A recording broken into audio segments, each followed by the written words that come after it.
Naririto po kami upang magbahagi ng salita ng ating Panginoon. Ito po ay libre at hindi po kami humihingi, kahit ni piso man lang po ay hindi po kami humihingi sa inyo. Naririto po kami upang ibahagi ang kagandahan at kabutihan ng ating Panginoong Diyos. Mga kapatid, kami po ay naririto upang ibahayag o sabihin sa inyo na kami din po ay isang makasalanan. Kami po ay walang habas sa pagmumura, sa pag-iinom, sa paglalasing, ano po mang kasalanan na ginagawa dito sa mundong ito. Ngunit, mga kapatid, ayaw ng Diyos sa atin na tayo ay maging isang makasalanan. At nais ng ating Panginoong Diyos na tayo ay manumbalik at magsisi sa ating mga kasalanan. Dahil mga kapatid, napakahirap na mapunta sa impyerno, sa dagat-dagat ng apoy. Marami yan, mga kapatid, na nakabanggit sa Bible. Mga kapatid, na napakahirap mapunta ang isang tao sa impyerno.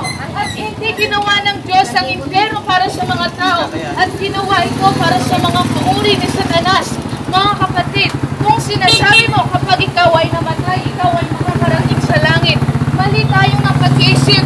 Ngunit kung tayo ay tumanggap kay Lord Jesus Christ bilang ating Diyos at bilang isang daan sa ating buhay, tayo ay makakamit ng buhay na walang hanggan. Sapagkat sabi sa Roma 3 verse 23,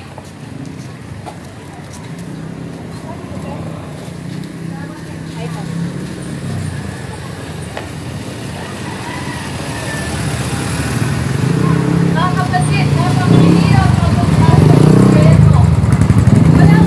Mga kapatid, wala po tayong bahagi kapag tayo ay gumagawa ng kasalanan.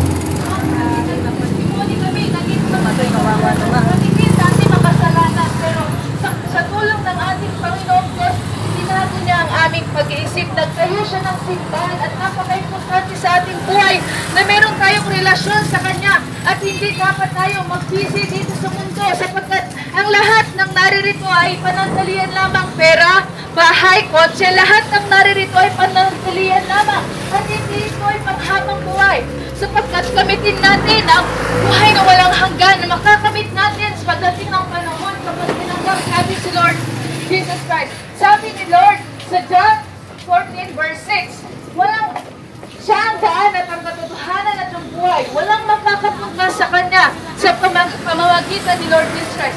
At hindi lahat ng pinagkakabisihan niya at hindi ito ang makakatulong sa atin upang makarating sa langit. Mga kapatid, narito kami upang ibahagi at sabihin sa inyo na minamahal kayo ng Diyos at nais niya na tayong lahat ay manumbalik sa Kanya. Hindi lang tayo magpapag-isip dito sa mundo sapagkat ang lahat ay parandalian lamang. Marami na mga kapatid nangyayari sa mundo. Hindi niyo pa po ba alam? Mga kapatid, mag-isip tayo sa katotohanan na marami na nangyayari. At darating ang panahon, nahahatulan tayo ng Diyos kung anong ginawa natin dito sa mundo. Napakahirap kapag tayo ay naiwan kapag balik ng Diyos. Paano na lang? Isipin natin ngayon or bukas babalik ang Diyos. Isipin natin kung makakasama po mo tayo. Mga kapatid, napakahirap kapag tayo ay naiwan o kapag tayo ay napunta sa impyerno. Maraming sa impyerno ng mga tao humihingi ng oras para sila ay manumbalik, makapagbalik dito sa sanlibutan upang magsisi sa kanilang kasalanan. Pero huli na ang lahat para sa kanila. Sapagkat binigyan sila ng oras, panahon para magsisi sa kanilang kasalanan, pero hindi nila ginawa. Kaya mga kapatid, ikaw, nabuhay ngayon at nakikinig sa salita ng Diyos sa araw na ito, habang may panahon at oras ka pa, magsisi ka na at manumbalik sa ating Panginoong Diyos. Dahil napakahirap mapunta sa impyerno at maiwan sa pagbabalik ng ating Panginoon.